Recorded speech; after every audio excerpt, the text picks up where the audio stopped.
Good morning students, আবার চলে এসেছি তোমাদের কাছে গ্রামার পোর্শনের আরও একটা ভিডিও নিয়ে।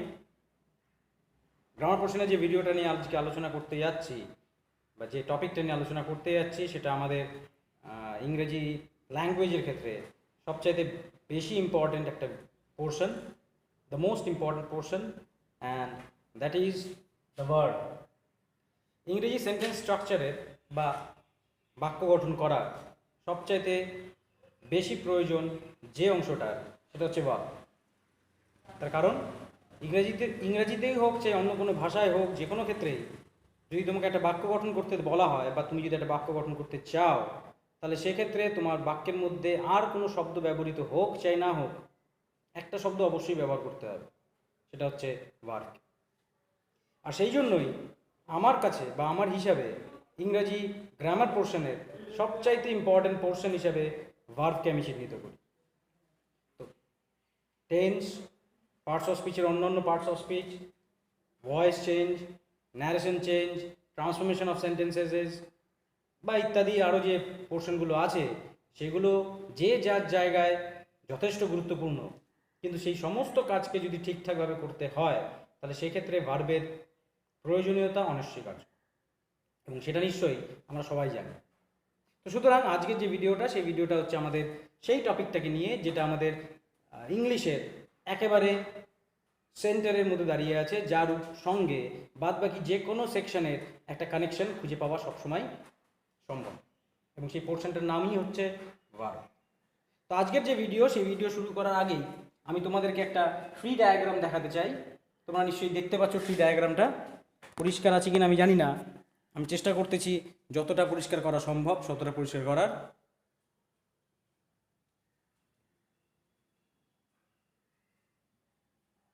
সম্পূর্ণটা দেখা যাচ্ছে আশা করি।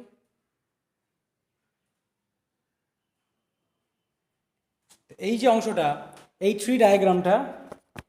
থ্রি ডায়াগ্রামটাকে ভার্ব পড়ার জন্য সবার আগে আমাদেরকে খুব ভালো রকমভাবে বুঝতে হবে অর্থাৎ আমাদের জানতে হবে কোন প্রকার ভার্ব কী জাতীয় কাজ করে এবং তারা কোন ধরনের ভার্বগুলো। হয়তো শুনে মনে হচ্ছে আমার বিগত দিনের ভিডিওগুলোর সঙ্গে এই ভিডিওটার একটু পার্থক্য হয়ে গেল। কেন? তার কারণ এর আগের দিনের ভিডিওগুলোতে আমি বলছিলাম কোনো একটা টপিকের নাম জানানো আমার উদ্দেশ্য না, আমাদের মূল কাজ হচ্ছে বাক্যের সেন্টেন্স বা ইংরেজিতে বাক্য গঠন করাটা। তো যার জন্য আমরা প্র্যাকটিক্যালি এখানে যার প্রয়োজন ততটুকুই পড়ি, তার চাইতে বেশি কিছু পড়ি না, ব্লা ব্লা ব্লা ব্লা ব্লা। কিন্তু আজকের যে টপিকটা নিয়ে আলোচনা করতে যাচ্ছি তাতে আমি একটা ফ্রি ডায়াগ্রাম দেখিয়েছি, যেখানে আমি বিশেষ কিছু টার্মিনোলজি ইউজ করেছি ইংরেজির ক্ষেত্রে, এবং সেই প্রত্যেকটা ধরনের ভার্বকে আমি নামগুলোকে শুধুমাত্র লিখে রেখেছি। তাহলে স্বাভাবিকভাবে তোমাদের মনে হতে পারে তাহলে এইগুলোকে আমাকে মুখস্থ করতে হবে বা মনে রাখতে হবে। না, সেরকম কিছুই না। এটাকে করে দেওয়ার উদ্দেশ্য একটাই, যে আমরা যখনই বাক্যের মধ্যে ভার্বগুলোকে দেখতে পাবো তখন সেটা কোন জাতীয় ভার্ব এবং সেটাকে কিভাবে বাক্যের মধ্যে ব্যবহার করা হয়েছে, কিভাবে ব্যবহৃত হয় ইত্যাদি সংক্রান্ত আলোচনাই আজকের মূল বিষয়বস্তু। সো দেয়ারফর বেশি লেন্দি না করে আমাদের ইন্ট্রোডাকশন ভার্ব সম্পর্কে আমরা সরাসরি এদের প্র্যাকটিক্যাল ইউজের মধ্যে প্রবেশ করি। প্র্যাকটিক্যাল ইউজ বলতে আমি কি বুঝাচ্ছি? প্র্যাকটিক্যাল ইউজ অর্থাৎ এই ভার্বগুলো কোথায় কিভাবে ব্যবহৃত হয়। ফাইন। গ্রামার পোর্শনে বলা হয় বাক্যের মধ্যে, কিছুক্ষণ আগে আমি বললাম যে বাক্যের মধ্যে আর কিছু ব্যবহৃত হোক চাই না হোক, ইংরেজি বাক্য বা অন্য কোনো ভাষার ক্ষেত্রে বাক্যের মধ্যে ভার্বকে ব্যবহার করতেই হবে। তো আমাদের হেডে যখন বলা আছে ভার্ব, তাহলে সবার আগে আমাকে জানতে হবে ভার্বের কাজ কি। কেউ কি বলতে পারবে ভার্বের কাজ? আমাদের সেকেন্ড ফ্যামিলির ফার্স্ট মেম্বার, তার কাজটা কি বলেছিলাম? তার কাজটা হচ্ছে কাজের নাম দেওয়া। বাক্যের মধ্যে যে কাজের কথাটা বলা হচ্ছে সেই কাজটাকে নামকরণ করাটাই হচ্ছে ভার্বের কাজ। ওই যে থালার থেকে ভাত তুললাম, মুখে দিলাম, চিবালাম, গিললাম, এই টোটাল প্রক্রিয়াটা আমি মুখে না বলে বুঝিয়ে দিতে পারি যে আমি কি করছি, খাচ্ছি। বোর্ডের মধ্যে পেন দিয়ে বা চক দিয়ে বা খাতার মধ্যে পেন দিয়ে চক দিয়ে একটা বাড়ি আঁকালাম, মুখে কিছু বললাম না, খালি এঁকে দিলাম, সঙ্গে সঙ্গে লোকে কী বলবে? আমি আঁকাচ্ছি। এবিসিডি লিখলাম, তাহলে লোকে বলবে আমি লিখছি। তো এই যে কাজের নামগুলো, এই কাজের নামগুলোকে দেওয়াটাই হচ্ছে ভার্বের কাজ। তো সুতরাং একটা বাক্যের মধ্যে যেহেতু ভার্ব ছাড়া অন্য কোনো শব্দ না থাকলেও বাক্যের মানে প্রকাশিত হয়, তা স্বাভাবিকভাবে এটা বলা সম্ভব বা বলাই যায় যে বাক্যের মানে প্রকাশ করা হচ্ছে বাক্যের মধ্যে ভার্বের কাজ, হ্যাঁ কি না? ভার্ব কি করে? ভার্ব কাজের নাম দেয়, সেটা তো বাক্যের মধ্যে ব্যবহৃত হোক চাই না হোক। ইট, আমার চোখের সামনে একটা কাজের ধারণা চলে আসে। রাইট, চোখের সামনে একটা ধারণা চলে আসে। ড্র, চোখের সামনে একটা ধারণা চলে আসে, কি করবে, লোকটা কি করবে, ভেসে ওঠে, তাই না? রান, চোখের সামনে চলে আসে লোকটা কি করবে বা ব্যক্তিটা কি করবে। তো শব্দ হিসাবে ভার্বের কাজ হচ্ছে একটা কাজের নাম দেওয়া, ফাইন। কিন্তু আমাদের তো টার্গেট বাক্যের মধ্যে কিভাবে তার ব্যবহার হয়, কারণ আমরা উদ্দেশ্যটাই আমাদের একটা, যে আমরা বাক্য গঠন করাই শিখছি। তো সুতরাং এই ভার্বের বাক্যের মধ্যে কি কাজ, সেটার কাজটাকে আমাকে খেয়াল রাখতে হবে। এবার বাক্য তখনই তাকে আমি বলতে পারবো শব্দ সমষ্টিকে, যখন ওই শব্দ সমষ্টির একটা নির্দিষ্ট কি পাওয়া যাবে, মানে পাওয়া যাবে, সেটাই। এবার কিছুক্ষণ বললাম যে বাক্যের মধ্যে noun, pronoun, adjective, adverb, preposition, conjunction, interjection, এগুলোর কোনোটা যদি ব্যবহার না করি, শুধুমাত্র ভার্বটাকে ব্যবহার করি, তাহলেও কিন্তু একটা মানে পাওয়া যায়। কেননা আমার মনের ভাবটা কি হয়ে যায়, প্রকাশিত হয়ে যায়। বাক্য তো তাকেই বলে, যে শব্দ সমষ্টি বা যে শব্দ মনের ভাবকে প্রকাশ করতে পারে, সেটাই হচ্ছে কি বাক্য, ল্যাঙ্গুয়েজের ভাষায়। যেমন ল্যাঙ্গুয়েজের ক্ষেত্রে সেন্টেন্স কনস্ট্রাকশন খুব বেশি ইম্পর্টেন্ট না, তার একটা উদাহরণ দিই। একজন বিদেশি যে ইংরেজি কথা বলতে পারে না, আমিও ইংরেজি কথা বলতে পারি না, আমি কোনো এক জায়গায় গেলাম যেখানে একমাত্র রাস্তা ইংরেজিতে কথা বলা, ইংরেজিতে কনভার্স করার ছাড়া আর কোনো উপায় নেই, অন্য কোনো ভাষার আমাদের দুজনের মধ্যে কমন নেই। তো সেই ক্ষেত্রে সেখানে গিয়ে যদি আমি বলি fish, brother, eat fish, market, buy, where, আমার সেন্টেন্সের কোনো মাথা মুন্ডু নেই, সেন্টেন্স কনস্ট্রাকশন কিচ্ছু হয়নি। কিন্তু খেয়াল করে দেখো, এই কথাগুলো শুধুমাত্র বললাম, আর এই কথাগুলো বলা মাত্রই সামনে থাকা লোকটা কিন্তু মোটামুটি বুঝে যাবে, আইডিয়া করে ফেলবে যে আমি কি বলতে চাচ্ছি, যে আমি মাছ খেতে চাই, মাছের বাজারটা কোথায় জানি না, তো সেই কারণে মাছ কিনবো, সেই জন্য মাছের বাজারের ঠিকানা জিজ্ঞেস করতে। আইডিয়া করা যায়, তাই না? সামনে থাকা লোকটা যে মুহূর্তে বুঝে গেল যে আমি কি বলতে চাচ্ছি, সঙ্গে সঙ্গে সে যদি আমাকে মাছের বাজারের রাস্তা দেখিয়ে দেয়, অটোমেটিক্যালি আমার ল্যাঙ্গুয়েজ হিসাবে এই কথাগুলোর উদ্দেশ্য কি হয়ে গেছে, সফল হয়ে গেছে।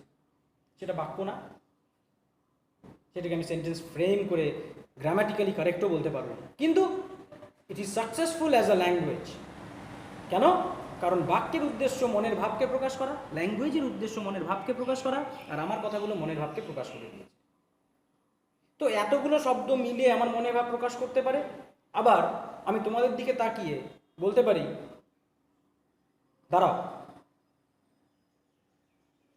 বসো। চিন্তা করো, আমি ক্লাসের মধ্যে দাঁড়িয়ে কোনো একজন স্টুডেন্টের দিকে তাকিয়ে যদি বলি এই দাঁড়াও, অটোমেটিক্যালি সে কী করবে, উঠে দাঁড়িয়ে পড়বে। আর যদি বলি বসো, সঙ্গে সঙ্গে সে কী করবে, বসে পড়বে।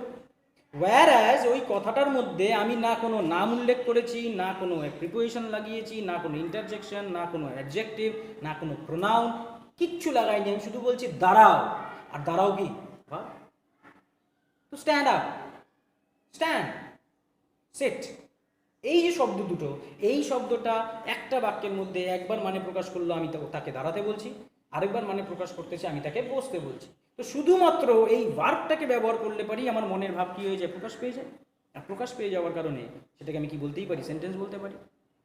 তো সুতরাং ভার্বের যে কাজ বাক্যের মধ্যে, সেটা হচ্ছে সে বাক্যের মানে প্রকাশ করে। ভার্ব কি করে? ভার্ব বাক্যের মানে প্রকাশ করে, এটাই হচ্ছে ভার্বের বাক্যের মধ্যে কাজ। আমায় খেয়াল রাখতে হবে, যতক্ষণ না পর্যন্ত ভার্ব ব্যবহার করব, ততক্ষণ পর্যন্ত বাক্যের মানে কিছুই প্রকাশিত হবে। কথাটা ক্লিয়ার? এরপরে আমি দেখতে পাচ্ছি ভার্বকে আমরা দুটো ভাগে ভাগ করেছি, দুটো প্রকারের ভার্ব আছে, দুই ধরনের ভার্ব আছে। একটা ধরনের নাম মেইন, আরেকটা ধরনের নাম অক্সিলারি। এরা দুজনেই ভার্বের অংশ, তো সুতরাং এর সম্পূর্ণ নামটা কি হবে, মেইন ভার্ব, আরেকটা কি হবে, অক্সিলারি ভার্ব। কেউ কেউ অক্সিলারি ভার্বকে হেল্পিং ভার্ব বলে, কেউ বা একে সাপোর্টিং ভার্ব বলে, কেউ বা বাংলায় এদেরকে বলা হয় সাহায্যকারী ক্রিয়া। তো অক্সিলারি ভার্বও যা, হেল্পিং ভার্বও তাই, সাহায্যকারী ক্রিয়াও তাই, আবার সাপোর্টিং ভার্বও তাই। তাহলে যেহেতু এরা দুজন ভার্বের প্রকার, তো স্বাভাবিকভাবে এদের সৃষ্টিটা ভার্বের থেকে হওয়ার কারণে এদের দুজনেরই কাজ কার মতন হবে, ভার্বের মতন হওয়া উচিত। তাই একই ধরনের হওয়া উচিত, নিশ্চয়ই হওয়া উচিত। তাহলে এদের দুজনের কাজ যদি ভার্বের মতন হতে হয়, তাহলে এদের দুজনের কাজ কী হবে? বাক্যের মানে প্রকাশ করা। তাহলে এও বাক্যের মানে প্রকাশ করবে, এও বাক্যের মানে প্রকাশ করবে, করতেই হবে, কারণ এরা দুজনেই ভার্বের অংশ, ভার্বের মতো, দুজনেই ভার্ব। তো সুতরাং ভার্বের কাজ যা হবে, মেন ভার্বের কাজ মোটামুটি তাই হবে, অক্সিলারি ভার্বের কাজও মোটামুটি তাই হবে। আর ভার্বের কাজটা যেহেতু বাক্যের মানে প্রকাশ করা, তো সুতরাং মেন ভার্বের কাজও কি? বাক্যের মানে প্রকাশ করা। এবং অক্সিলারি ভার্বেরও কাজ কী হবে? বাক্যের মানে প্রকাশ করা। কিন্তু দুজন যদি একেবারে একই কাজ করতো বা করে থাকে বা করে, তাহলে দুজনকে অকারণে আলাদা করা হলো কেন? আলাদা করে দিয়েছিল, তার মানে নিশ্চয়ই কিছু না কিছু কী আছে? পার্থক্য আছে। এদের কাজের ভঙ্গিমাতে বা এদের মানের উপরে, এদের আকৃতিতে কোনো না কোনো দিক দিয়ে এদের নিশ্চয়ই কী আছে? কিছু না কিছু পার্থক্য আছে। পার্থক্যটা কী? পার্থক্যটা হচ্ছে মেইন ভার্ব। প্রথমে মেইন ভার্বের মধ্যে আসি। মেইন ভার্ব বাক্যের মানে প্রকাশ করে ঠিকই, কিন্তু শুধুমাত্র মানেই প্রকাশ করে তা নয়, এ বাক্যের মূল মানেটাকে প্রকাশ করে, বাক্যের মূল মানেকে প্রকাশ করে। এবার বাক্যের মানে প্রকাশ করা মানে আমি যে কথাটা বলবো শুধু ভার্ব ব্যবহার করবো, আমার মানে বোঝা যাবে আমি কি বলতে চাচ্ছি, সেটা তো বোঝা যায়। কিন্তু বাক্যের মূল মানে প্রকাশ করে, এটার মানেটা আবার কি? মূল মানে আবার যেটা মূল নয় এরকম কোনো মানে, এটা আবার কীরকম ধরনের কথা? আসলে এই ক্ষেত্রে মূল কথাটাকে ব্যবহার করা হয়েছে একটা নির্দিষ্ট জিনিসকে বোঝানোর জন্য। কী সেই জিনিস? জিনিসটা হচ্ছে, আমি অন্য কালার দিয়ে ব্যবহার করে কাজটা করলে পারে বুঝতে সুবিধা হবে, মুছতে বা দেখতে সুবিধা হবে, সেই কারণে অন্য কালার ইউজ করি, পেন।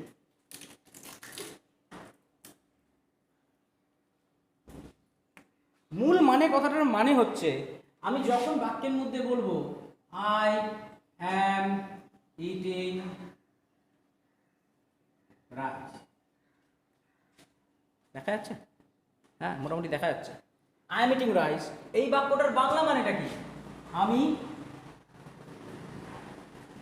ভাত খাই। ও সরি, খাই তো না, খাচ্ছি, বাংলা মানেটা এটা। এবং এই দুটো বাক্যের মধ্যে লক্ষ্য করো, যদি আমি অ্যাম ইটিংটাকে বাদ দিয়ে দিই, এর মধ্যে ভার্ব কোনটা? এই টোটালের অংশটাই হচ্ছে ভার্ব।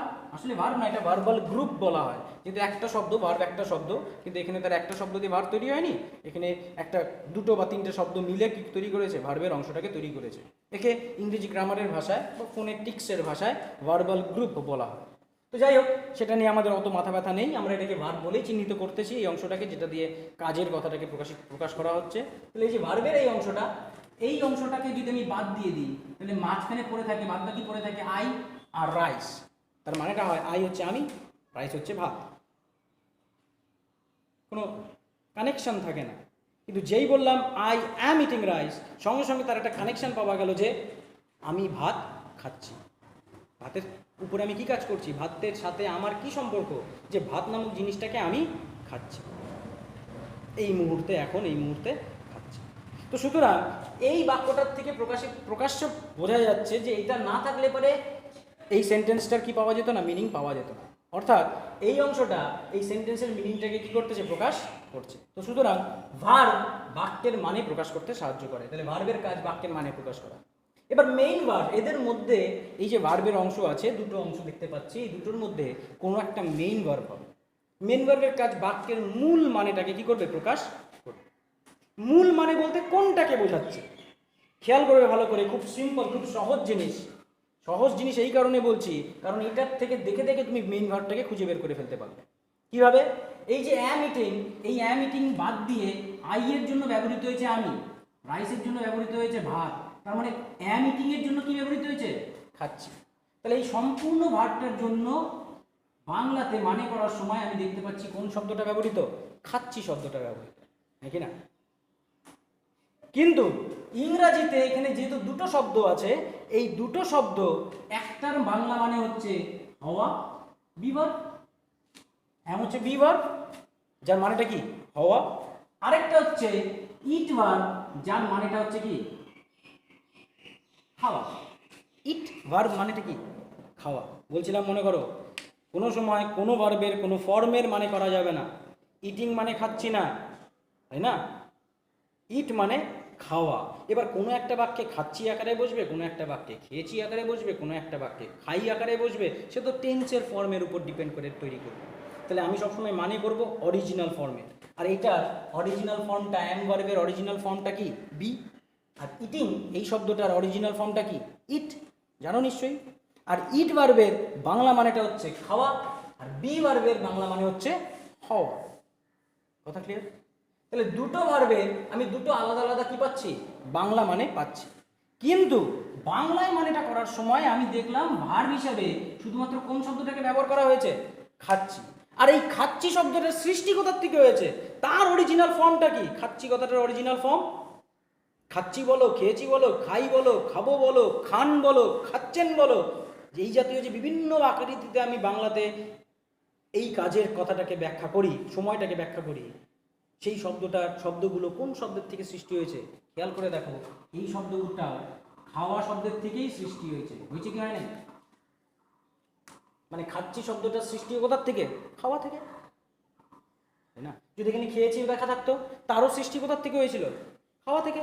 যদি খাবেন লেখা থাকে তাহলে পরে সেটার সৃষ্টি কোথার থেকে, খাওয়া থেকে। মানে একটাই ভার, সেটার বিভিন্ন আকৃতিতে আমি সেটাকে কি করতেছি, বাক্যে ব্যবহার করছি। তাহলে খাই, খাচ্ছি, খান, খাবেন, খাচ্ছ, খাচ্ছিস, খাচ্ছিলি, এই জাতীয় যত রকমের ব্যবহার খাওয়া ভার্বের পাওয়া যায় তারা সবাই খাওয়া ভার্বের ব্যবহার করার রূপ, সময়টাকে নির্দিষ্ট করার জন্য এটাকে কি করা হয়, ব্যবহার করা হয়। কিন্তু কোনো মতেই এই সমস্ত ভার্বের, বা কোনো মতেই বলছি, কিন্তু এই সমস্ত ভার্বের একটাই অরিজিনাল রূপ, সেই রূপটার নাম হচ্ছে কি, খাওয়া। কথা বোঝা যায়? তাহলে বাংলাতে আমি যখন মানে করলাম, মানে করার পরে দেখলাম বাংলা মানেটার মধ্যে একটা মাত্র ভার্বের, এখানে দুটো ভার্ব আছে কিন্তু একটা মাত্র ভার্বের অরিজিনাল ফর্মের মানেটাকে আমি কি করতে পারছি, বাক্যের মধ্যে দেখতে পাচ্ছি। যে ভার্বের বা মানেটার মধ্যে দিয়ে কাজটাকে কি করা হচ্ছে, চিহ্নিত করা হচ্ছে। এবং এখানে কোন কাজের কথা বলা হয়েছে, খাওয়া কাজের কথা বলা হয়েছে, হওয়া কাজের কোনো কথা বলা হয়নি। হওয়া কাজের কথা বলা হয়েছে, এখানে তো খাওয়া কাজ, কাজটা কি করছি, খাওয়া, এবং সেটারই বাংলা মানেটাকে এখানে কি করা হয়েছে, ব্যবহার করা হয়েছে। বুঝছি কি না? যে শব্দটার বাংলা মানেটাকে ব্যবহার করা হলো সেটাই যদি এই দুটো ভার্বের মধ্যে একটা হয়, যেটা হবে সেটাই হবে আমার বাক্যের মেইন ভার্ব। দেখতে পাচ্ছি এখানেও খাওয়া, এখানে হওয়া বা খাওয়া আছে। তাহলে খাওয়া কথাটা সৃষ্টি হয়েছে কার সাথে, ইটিং এর থেকে। ইটিং মানে কোন ভার্ব, ইট ভার্ব, ইট ভার্বের বাংলা মানে খাওয়া। তাহলে সুতরাং এই বাক্যটাতে মেইন ভার্বের নাম কি, ইটিং না, ইটিং তো রূপ ব্যবহৃত হয়েছে, মেইন ভার্বের নাম হচ্ছে ইট। কথাটা বুঝি না? বুঝি না?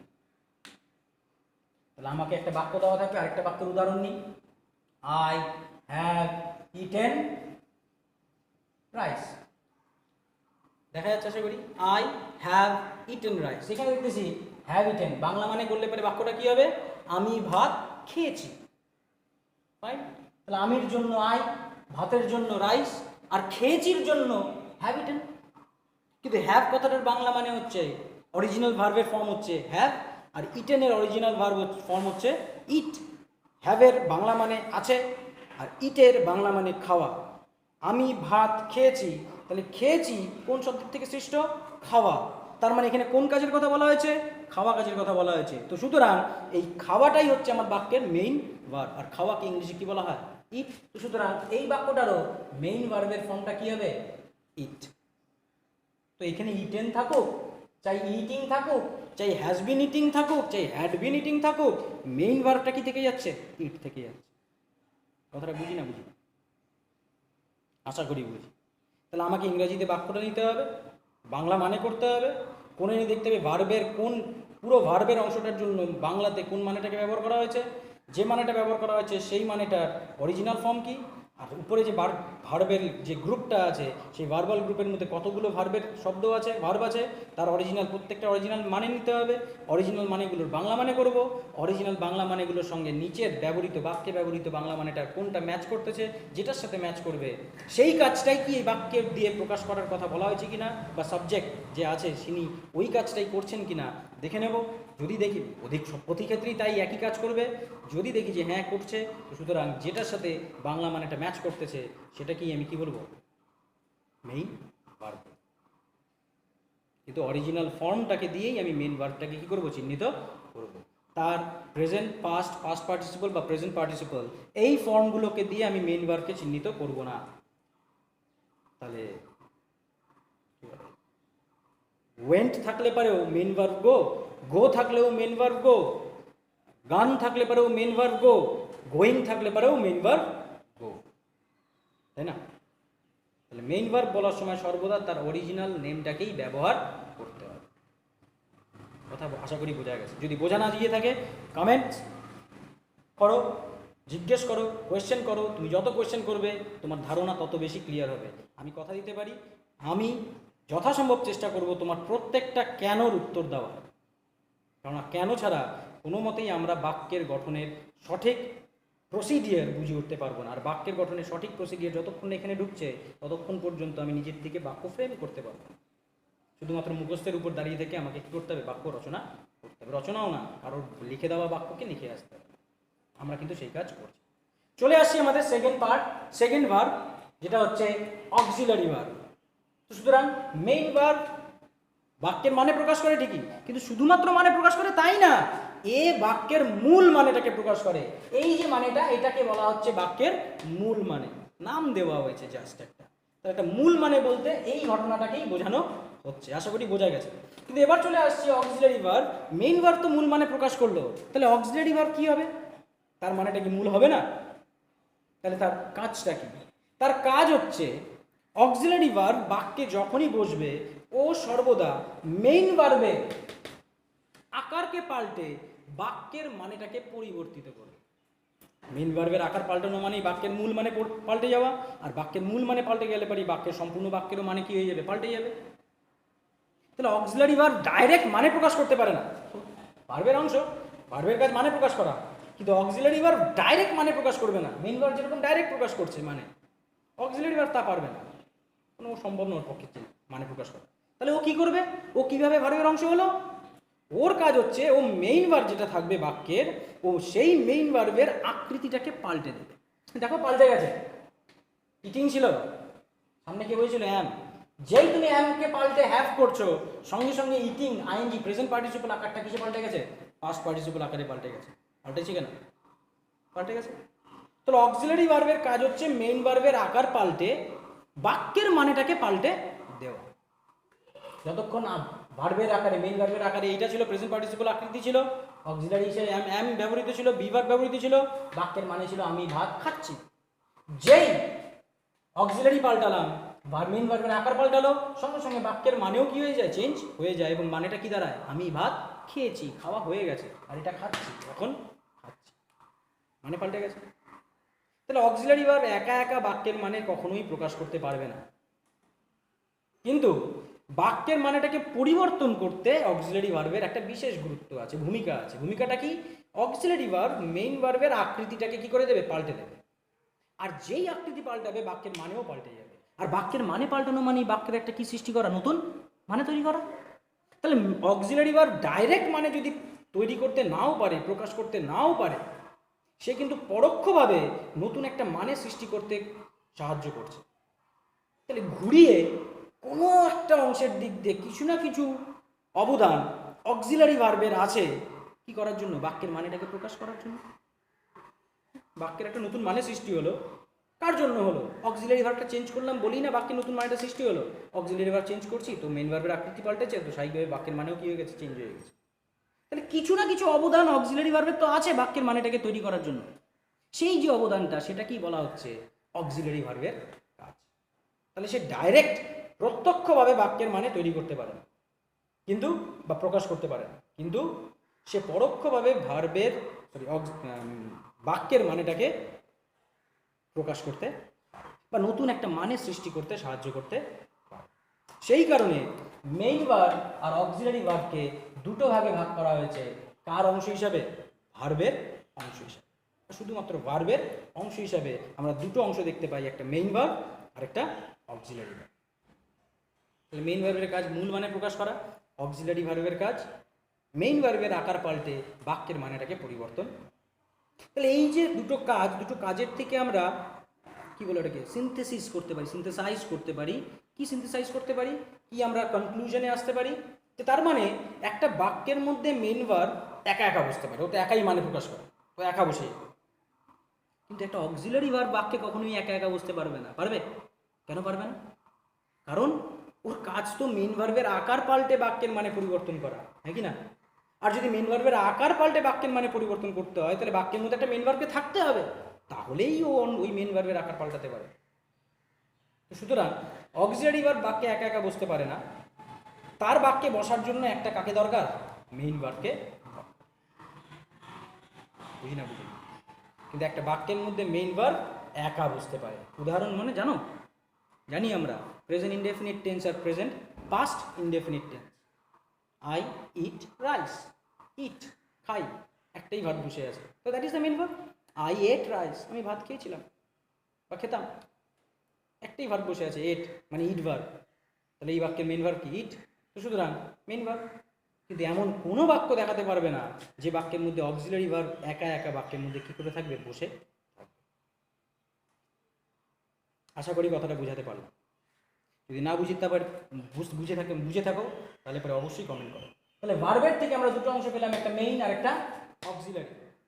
তো এই কারণেই যেহেতু ও মেইন ভার্বের আকার পাল্টানোতে সাহায্য করে, সেই জন্যই ওর নামটা হেল্পিং ভার্ব বা সাহায্যকারী ক্রিয়া বা সাপোর্টিং ভার্ব। বিভিন্ন লোক বিভিন্ন নামে একে ডেকে থাকে। তো এর পরবর্তী যে ভাগ, সেই ভাগের মধ্যে আমরা ঢুকে যাচ্ছি। প্রথমে আমরা অক্সিলারি ভার্বের ভাগে চলে যাই। এখানে আমরা যে বিভাজন সংখ্যাটা কম, তো এটাকে শেষ করে দিই, পার্টটাকে শেষ করে নিয়ে আমরা এই পার্টের মধ্যে আসবো। সেটা কি? অক্সিলারি ভার্বকে আবার দেখা যাচ্ছে দুটো ভাগে ভাগ করা হয়েছে, একটা হচ্ছে প্রাইমারি অক্সিলারি আর একটা হচ্ছে মোডাল অক্সিলারি।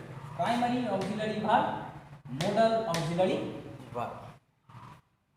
বুঝি না বোঝার কিছু নেই। অক্সিলারি ভার্বের দুটো অংশ, তার মানে এরা দুজন যেহেতু অক্সিলারি ভার্বের অংশ, যেরকম এরা দুজন ভার্বের অংশ ছিল, এবং যেহেতু এরা দুজন ভার্বের অংশ ছিল, এরা দুজন ভার্বের মতন কাজ করছিল, এরা দুজন যেহেতু অক্সিলারি ভার্বের অংশ, এরা দুজন নিশ্চয়ই অক্সিলারি ভার্বের মতন কাজ করবে, তাতে কাজের কোনো পার্থক্য থাকবে না।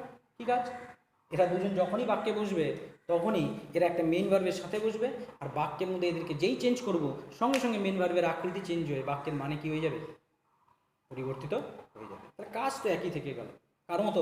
অক্সিলারি ভার্বের মতো। তাহলে দুজনেরই কাজ যদি অক্সিলারি ভার্বের মতো নয়, তাহলে দুজনকে আলাদা করলো কেন? নিশ্চয়ই কোনো পার্থক্য আছে।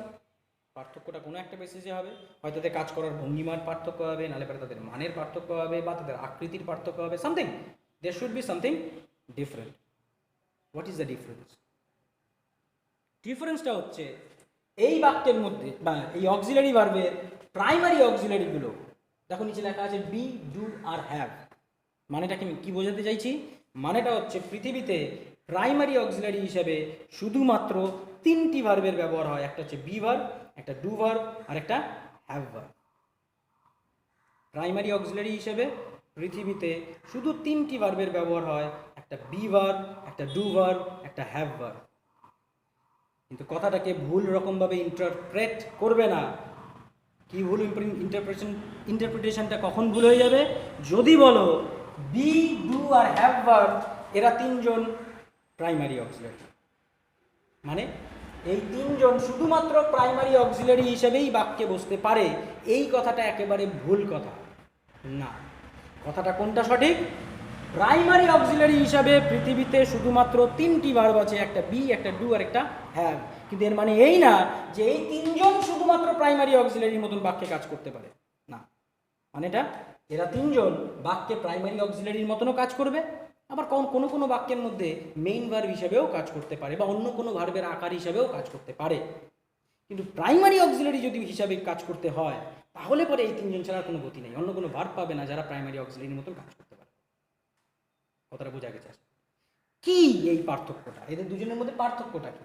পার্থক্য হচ্ছে প্রথমত প্রাইমারি অক্সিলারির ক্ষেত্রে এরা যখন বাক্যের মধ্যে অক্সিলারি ভার্ব হিসেবে বসবে, বুঝতেই হবে, নাহলে পরে তারা প্রাইমারি অক্সিলারি হবে কিভাবে? এই ভার্বটা প্রাইমারি অক্সিলারি যখন বাক্যের মধ্যে বসে থাকবে, তখন অক্সিলারি ভার্বের নিজস্ব কোনো মানে বাক্যে পাওয়া যাবে না। তার নিজের তো একটা মানে আছে, সে তো একটা ভার্ব। তাহলে যেটাই প্রাইমারি অক্সিলারি হোক, বি হওয়া, ডু করা, হ্যাভ আছে, এই জাতীয় মানে, তাহলে এই যে মানেগুলো, এই মানেগুলো তো বাক্যের মধ্যে থাকার প্রয়োজন। কিন্তু যদি এরা বাক্যের মধ্যে বসে প্রাইমারি অক্সিলারি হিসাবে, তাহলে পরে ওই অক্সিলারি ভার্বগুলোর মানে বাক্যের মধ্যে খুঁজে পাওয়া যাবে না, ওদের কোনো অস্তিত্ব থাকবে না। উদাহরণ, এই যে একই উদাহরণ, আই অ্যাম ইটিং রাইস, এই বাক্যের মধ্যে কোনোদিনও আমরা বাংলায় কথা বলার সময় বলি না আমি ভাত হই খাচ্ছি, আমি ভাত হচ্ছি খাচ্ছি, আমি ভাত হয়েছি খাচ্ছি, না, একটাও ব্যবহার করি না। বা আই হ্যাভ ইটেন রাইস, আমি ভাত আছে খেয়েছি, আমি ভাত আছি খেয়েছি, আমি ভাত আছেন খেয়েছি, আমি ভাত ভাত থাকি খেয়েছি, বলি না। আমি ডাইরেক্ট কি বলি, আমি ভাত খেয়েছি। তাহলে হ্যাভের মানেটা বাক্যের মধ্যে কোথায়? বি এ ভার্বের মানেটা বাক্যের মধ্যে কোথায়? নেই। কেন নেই? Because there have primary auxiliaries. এটা বি ভার্ব আছে, হ্যাভ ভার্ব আছে। তাহলে প্রাইমারি অক্সিলারি যখন বাক্যের মধ্যে অক্সিলারি হিসেবে কাজ করবে, তখন এদের বাক্যের মধ্যে নিজস্ব কোনো মানে বাক্যের মধ্যে পাওয়া যাবে। মোডাল অক্সিলারি এটুকুই। মোডাল অক্সিলারি, মোডাল অক্সিলারির ক্ষেত্রে ঘটনাটা অন্য রকমের। কি অন্য রকমের? এরাও অক্সিলারি, এরাও বাক্যে বসলে মেইন ভার্বের আকার পাল্টে দেয় এবং তার সাথে সাথে বাক্যের মানেও কি হয়ে যায়, পরিবর্তিত হয়ে যায়। সঠিক একদম। কিন্তু এই মোডাল অক্সিলারিগুলো যখন বাক্যের মধ্যে বসবে, এদের নিজস্ব একটা মানে বাক্যের মধ্যে থাকবে, থাকতে হবে। এটাই হচ্ছে প্রাইমারির সঙ্গে মোডাল অক্সিলারির পার্থক্য। কাজ একদম এক, দুজনেই মেইন ভার্বের আকার পাল্টে বাক্যের মানে পাল্টায়, সেম জব, কিন্তু ধরনটা আলাদা। কি ধরন আলাদা? ওই কাজটা করার সময় এর নিজস্ব কোনো মানে বাক্যে থাকবে না, কিন্তু মোডাল অক্সিলারির নিজস্ব একটা মানে থাকবে। সারা পৃথিবীতে দেখো, ব্র্যাকেটে পাশে ব্র্যাকেটে আমি 13 লিখে রেখেছি, 13 লিখছি কি না? সারা পৃথিবীতে পিওর মোডাল অক্সিলারি হিসাবে এই 13টা মোডাল অক্সিলারিকে পাওয়া যায়, পিওর। কেন পিওর কেন বলছি? তার কারণ এছাড়াও আরও কিছু ভার্বকে গ্রামারিয়ানরা মোডালের সঙ্গে তুলনা করেছেন এবং সেটা আছেও। আমরা সেগুলোকে আর মোডালের মধ্যে আনছি না, তাহলে পরে আমাদের যে আলোচনা, আমাদের যে বোঝার বিষয়টা এই মুহূর্তে গুলিয়ে যেতে পারে, যে তাহলে আমি একে কী বলবো, এটা বলবো না ওটা বলবো, সেটা বলবো না ওটা বলবো। এই মুহূর্তে আমরা একটাই সিস্টেমে এগিয়ে যাচ্ছি, সেই কারণের জন্য আমরা 13টা মোডালকে নিয়েই কথা বলছি। এছাড়াও আরও কিছু ভার্বকে গ্রামারিয়ানরা মোডাল অক্সিলারি হিসেবে যুক্ত করেছেন, কিন্তু সেগুলোকে আমি বাদ রাখছি। কেন রাখছি? কারণ সেগুলোকে আমি অন্য আরেকটা ভার্বের আকৃতিতে ব্যবহার করে ফেলেছি বা বলে ফেলেছি, এবং সেটা কোনো ভুল বলিনি। এবং যখন আমরা বড় হব, আরও ম্যাচিওর হব, তখন দেখতে পাবো যে ওই শব্দগুলো, ওই ফ্রেজগুলো একই বাক্যের মধ্যে একই সঙ্গে যেটার কথা আমি বললাম সেটারও কাজ করতেছে, আবার মোডালের মতনও বাক্যের মধ্যে কাজ করছে। এটা আমরা নিজেরাই বুঝতে পারবো। তো সুতরাং এই মুহূর্তে ওটা নিয়ে চাপ নেওয়ার দরকার নেই। তো মোডাল অক্সিলারি হিসেবে আমরা কটা ভার্বের কথা মাথায় রাখবো আপাতত? 13টা মোডাল অক্সিলারির কথা। কী কী modal? Will, would, shall, should, may, might, can, could, need, dare, must, use to, ought to. এবং খেয়াল করো বাঁ দিকে এদের প্রত্যেকের মানে লিখে রাখছি। উইল বা উড কি বোঝাতে? অবশ্যই বোঝাতে, জেনারেলি। শ্যাল বা শুড উচিত বোঝাতে ব্যবহৃত হয়। মে বা মাইট হয়তো মতো, হয়তো কোন একটা কিছু হতেও পারে, নাও হতে পারে, এই জাতীয় ধারণা প্রকাশ করতে সব ব্যবহৃত হয়। ক্যান, কুড পারা, সক্ষমতা বোঝাতে প্রকাশিত হয়। নিড মানে প্রয়োজন বোঝাতে ব্যবহৃত হয়। ডেয়ার সাহস করা বোঝাতে ব্যবহৃত হয়। মাস্ট উচিত বোঝাতে ব্যবহৃত হয়। ইউজ টু অতীতকালের কোনো এক অভ্যাস বোঝাতে ব্যবহৃত হয়। অট টু আবার উচিত বোঝাতে ব্যবহৃত হয়। তো প্রত্যেকটা মোডালের মানে ব্যবহার করে দেওয়া আছে, এবং এখানে টোটাল 13টা আছে। 1 2 3 4 5 6 7 8 9 10 11 12 13টা মোডাল আছে। খেয়াল করে দেখো, উইলের পাস্ট ফর্ম উড, এও কিন্তু আলাদা একটা মোডাল, মানে একই, অবশ্যই বোঝাতে ব্যবহৃত হয়। শ্যালের পাস্ট ফর্ম শুড, এও আলাদা একটা মোডাল, যে কারণে মনে আছে আমরা যখন ন্যারেশন চেঞ্জ করেছিলাম, শ্যাল বসাই শুড বসাই দুটোই তো কি মোডাল ভার্ব, খেয়াল আছে না? ক্যান বসাই, কুড বসাই, উইল বসাই, উড বসাই, মনে আছে তো? এইগুলো প্রত্যেকটি আলাদা আলাদা করে কি modal verbs. Can, could modal verbs, কিন্তু তারপরে নিড ভার্ব, তোমরা যখন কনজুগেশন অফ ভার্বস পড়েছো ছোটোবেলাতে, তখন নিড ভার্বের পাস্ট ফর্ম পাওনি? পেয়েছো, নিড, নিডেড, নিডেড, পেয়েছি কিনা?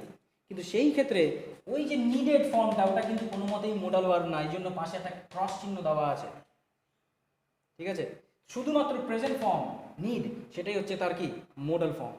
ডেয়ার, এরও পাস্ট ফর্ম আছে ডেয়ার্ড, কিন্তু মোডাল ভার্ব না, শুধুমাত্র কি ডেয়ারটাই মোডাল ভার্ব। এখানে আমি ভুল করে ক্রস দিয়ে দিচ্ছি। মাস্ট, মাস্টের কোনো পাস্ট ফর্ম নেই, কিন্তু এটা একটা কি মোডাল ভার্ব। ইউজ টু, এরও কোনো পাস্ট ফর্ম নেই, তো অতীতের অভ্যাস বুঝায়, পাস্ট ফর্মেরই ভার্ব। সুতরাং এর অন্য কোনো ফর্মকে আমি কি বলবো না, মোডাল বলবো না, শুধুমাত্র ইউজড টুটাকেই মোডাল বলবো। একই রকমভাবে অট টু, তারও কোনো পাস্ট ফর্মের কথা বলা হচ্ছে না। পাস্ট ফর্ম শুধুমাত্র এই 4টা, বাদ বাকিগুলোর পাস্ট ফর্ম থাকুক না থাকুক তাদের কোনো মতেই আমি মোডালের মধ্যে আনতে পারবো না। এবং সেই ভার্বগুলো যেটা নাকি এখানে এনলিস্টেড আছে এগুলোকে আমি কি বলছি, মোডাল ভার্ব বলছি। আর এরা যখনই বাক্যে বসবে তখনই এদের নিজস্ব একটা মানে বাক্যের মধ্যে থাকবে। উদাহরণ দেখবে, I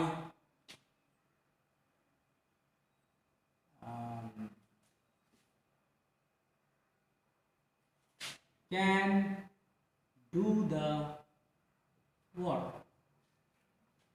I can do the work. এই যে বাক্যটা এর মধ্যে ভার্ব দেখতেছি ক্যান ডু, কিন্তু মেন ভার্ব কোনটা, আমি কাজটা করতে পারি। তুমি বলবে স্যার প্রাইমারি অক্সিলারিতে কোনো ভার্ব, প্রাইমারি অক্সিলারি মানে ছিল না, যে ভার্বটার মানে ছিল সেটার অরিজিনাল ফর্ম নিয়ে তার যার সাথে ম্যাচ করতো সেটাকে না আমি মেন ভার্ব বলে দিতাম। তাহলে পরে এটার ক্ষেত্রে তো দুটো মানেই থাকবে, আমি কাজটা করতে পারি, তাহলে ক্যানের জন্য পারি, ডু এর জন্য করা, তাহলে এই ক্ষেত্রে দুটো মানেই আছে, তাহলে একে আমি মেন ভার্ব আর অক্সিলারি ভার্ব আলাদা করবো কিভাবে? কেন পারবে না? তোমাকে তো বলেই দেওয়া হয়েছে 13টা মোডাল আছে, এই 13টা মোডালের মধ্যে থেকে কোনো একটা ভার্বের মানে কি তুমি ওখানে পাওনি? I can do the work, আমি কাজটা করতে পারি, তাহলে পারি কোন ভার্বের থেকে এসছে? পারা ভার্বের থেকে। আর করা, করতে, এটা কোন ভার্বের থেকে সৃষ্টি হয়েছে? করা ভার্বের থেকে।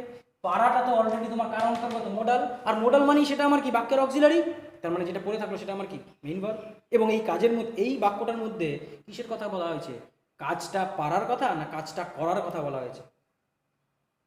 করার কথা, তাই না? আমি কাজটা করতে পারি, তা আমি শুধুমাত্র কাজটা পারি বলে ছেড়ে দিইনি, আমি কাজটা করেওছি।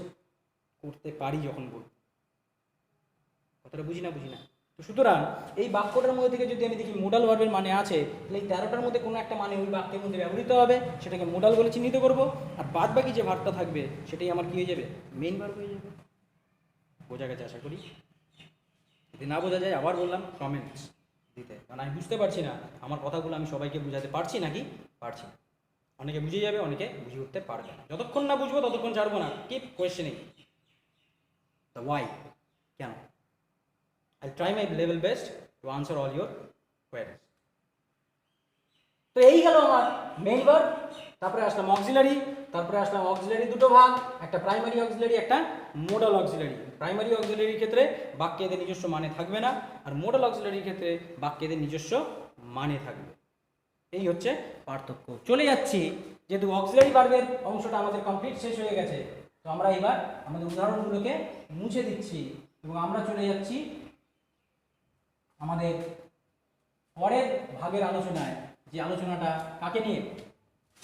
মেইন ভার্বকে নিয়ে। কোন ভার্ব? Main verb.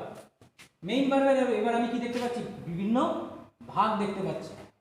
কি কি ভাগ? মেইন ভার্বের মধ্যে অক্সিলারির মতন ছোট্ট কয়েকটা ভাগ তা নয়।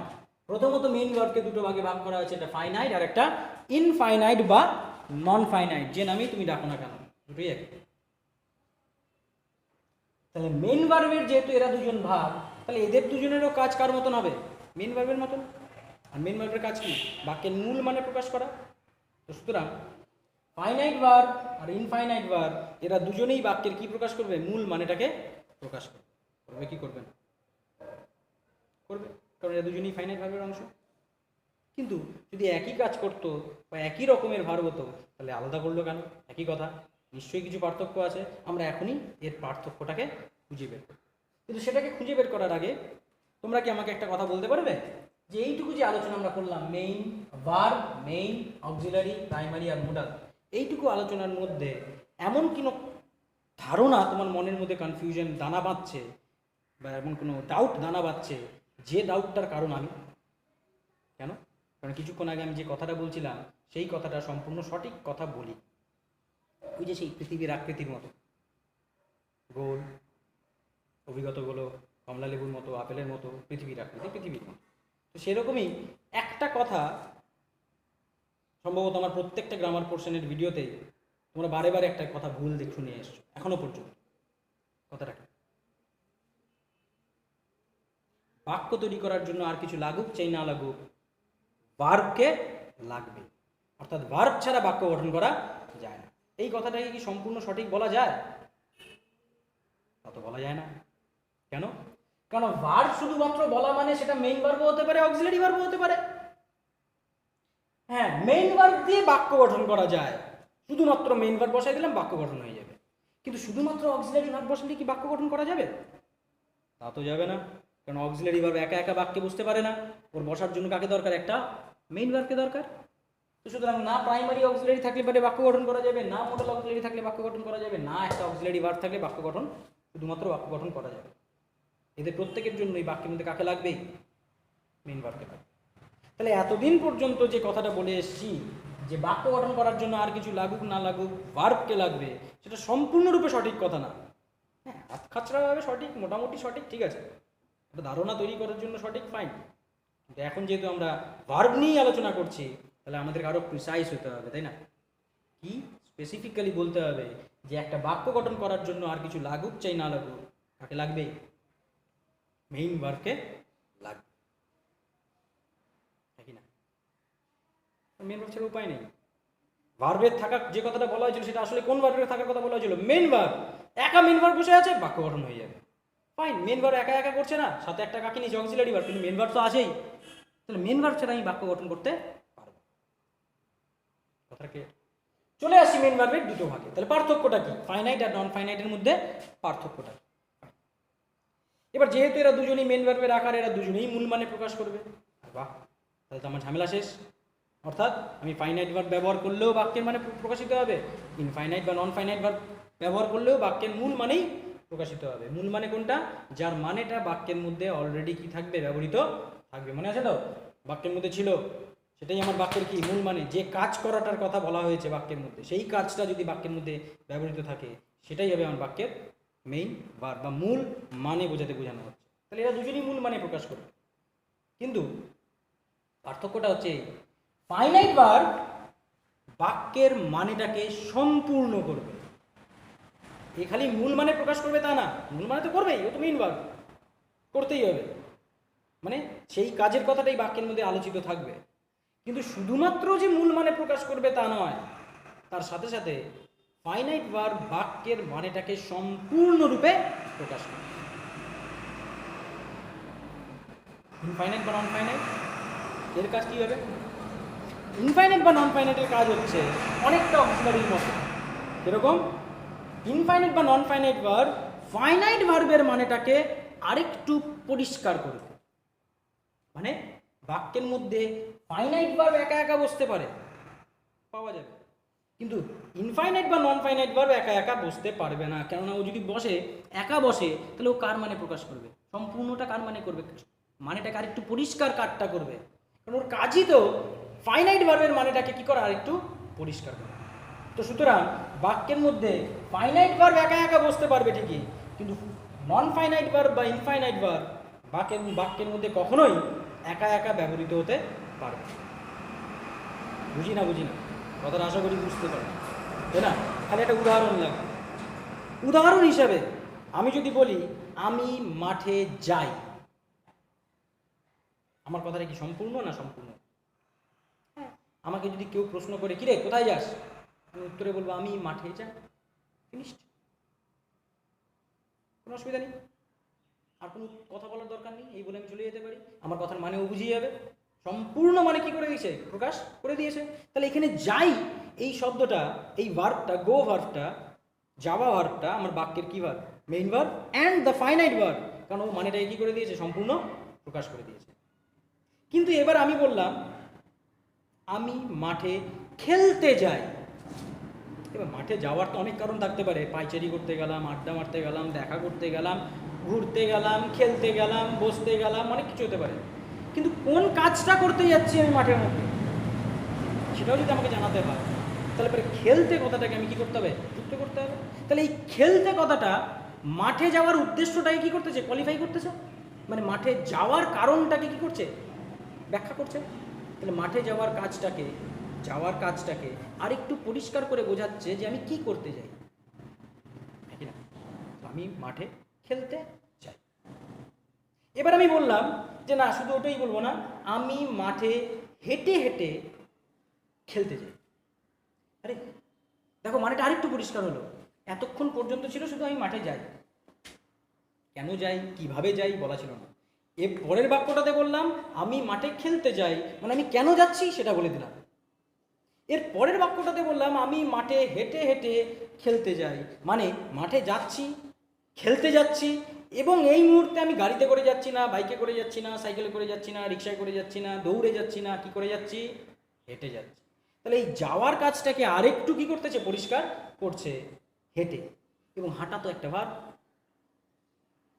তো যেহেতু এই হেঁটে আর খেলতে এই কথাগুলো যাওয়া ভার্বটাকে, যাওয়া কাজটাকে, ফাইনাইট ভার্বের কাজটাকে আরেকটু পরিষ্কার করছে, এরা হচ্ছে আমার বাক্যের ইনফাইনাইট ভার্ব বা নন ফাইনাইট ভার্ব। খেয়াল করে দেখো, তুমি কখনোই বাক্যটাতে যাইকে বাদ দিয়ে বাক্য গঠন করতে পারবে না, সম্পূর্ণ মানে প্রকাশ করতে পারবে না, বোঝাতেই পারবে না, মানেই হবে না। আমি মাঠে খেলতে মানে আমি মাঠে হেঁটে হেঁটে খেলতে, কি মানে কি? আমি মাঠে হেঁটে হেঁটে খেলতে কি ব্যাপারটা বুঝতেছি? ভালোবাসি হতে পারে তো, হেঁটে হেঁটে খেলতে ভালোবাসি, দৌড়ায় দৌড়ায় খেলতে ভালোবাসি, না হেঁটে হেঁটে খেলতে ভালোবাসি, মানেই চেঞ্জ হয়ে গেল বাক্যে। তো সুতরাং শুধুমাত্র ইনফাইনাইট বা নন ফাইনাইট ভার্বকে বাক্যে বসিয়ে আমি সম্পূর্ণ মানে পাবো না, এরা বাক্যে সম্পূর্ণ মানে দিতে পারে না, সম্ভব না। কিন্তু মূল মানে দেয়, যেটা মূল মানেটা ছিল সেই মানেটাকে একটু পরিষ্কার করে, মানে মূল মানেটারই তো একটা অংশ পরিষ্কার করলো, তাহলে মূল মানেই তো প্রকাশ করলো, মূল মানে দেয়। কিন্তু এ সম্পূর্ণ মানে দেয়, এ কিন্তু সম্পূর্ণ মানে দেয় না। এর কাজ হচ্ছে ফাইনাইট ভার্বের মানেটাকে আরেকটু পরিষ্কার করা, অর্থাৎ যত ফাইনাইট ভার্বের সাথে তুমি ইনফাইনাইট ভার্ব যুক্ত করবা, তত ফাইনাইট ভার্বের মানেটা কি হতে থাকবে? পরিষ্কার হতে থাকবে। তাহলে একটা বাক্যের মধ্যে ফাইনাইট ভার্ব, বাক্যের মূল মানে তো একটাই হবে। সিনথেসাইজ করি, ডিসিশনে আসি, কনক্লুশনে আসি। কনক্লুশনটা কি? একটা বাক্যের মধ্যে বাক্যের মূল মানে তো একটাই হবে, একটাই তো মূল মানে। তাহলে মানে ফাইনাইট ভার্বের সংখ্যা কি হবে? একটাই হবে, দুটো হতে পারে না। সম্পূর্ণরূপে যদি মানেটা প্রকাশ করতে হয়, কটা কাজ সম্পূর্ণ করব আমি একটা বাক্যের মধ্যে? একটাই কাজ সম্পূর্ণ করব। বাক্যে কটা থাকবে? একটা।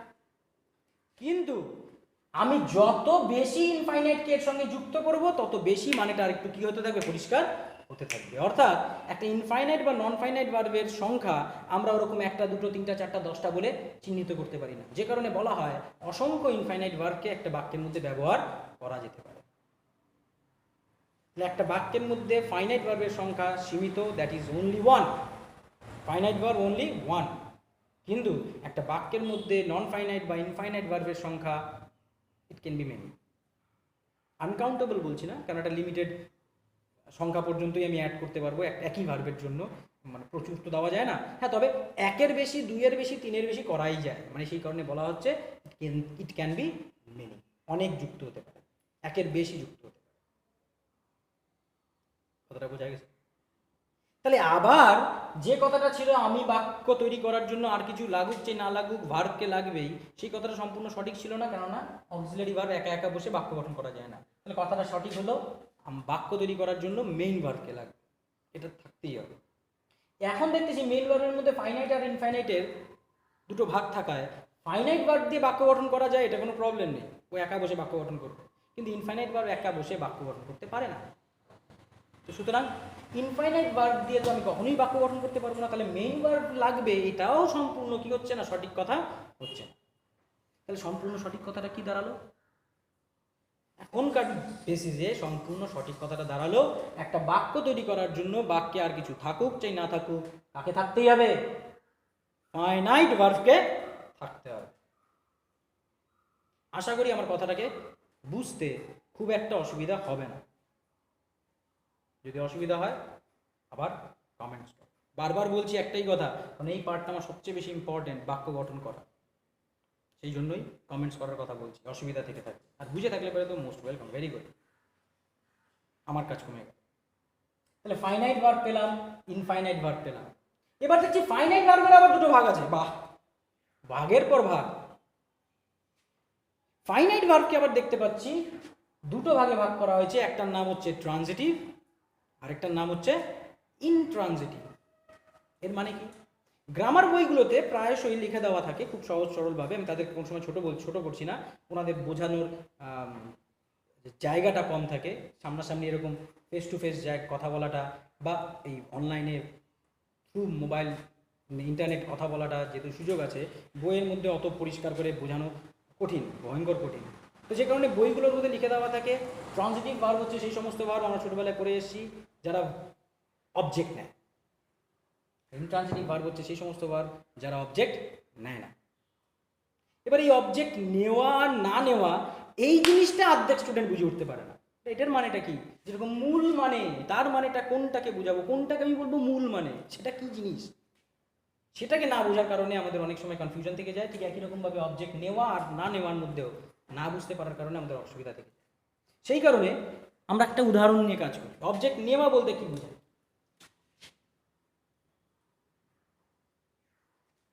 I play. এখানে দেখতে পাচ্ছি এই বাক্যের মধ্যে ভার্ব হচ্ছে কে, প্লে। কে খেলে? আমি খেলি, সাবজেক্ট। কে দিয়ে ভার্বকে প্রশ্ন করলে সাবজেক্ট পাওয়া যায়, তাই না? কিন্তু কি খেলে সেটা বলে দেওয়া নেই, কাকে খেলে সেটাও বলে দেওয়া নেই, তো সুতরাং বাক্যের মধ্যে কি নেই, অবজেক্ট নেই। তাহলে এই যে অবজেক্ট নেই, এটাকে কি আমি অবজেক্ট নেওয়া না নেওয়ার সঙ্গে তুলনা করতে পারি নাকি পারি না? প্রশ্নটা এটা।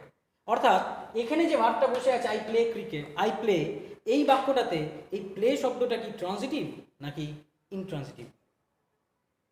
কি ভার্ব? খুব সহজে মনে রাখার জন্য বা বোঝার জন্য বিষয়টা হচ্ছে এরকম যে মনে রাখবে, যদি তুমি দেখো যে ভার্বটা, যে বাক্যটা তোমাকে দেওয়া হয়েছে সেই বাক্যের মধ্যে যে ভার্বটা বসে আছে প্লে, এই ক্ষেত্রে এই ভার্বের পরে তুমি যদি চাও অবজেক্ট ব্যবহার করতে পারো, তোমাকে দেওয়া নেই, তোমাকে এইটুকুই দেওয়া আছে, কিন্তু তুমি মনে মনে একটা কি বসালে, অবজেক্ট বসালে। আমি বসালাম ক্রিকেট মনে মনে, তাহলে বাক্যের মানে ঠিক আছে না নেই?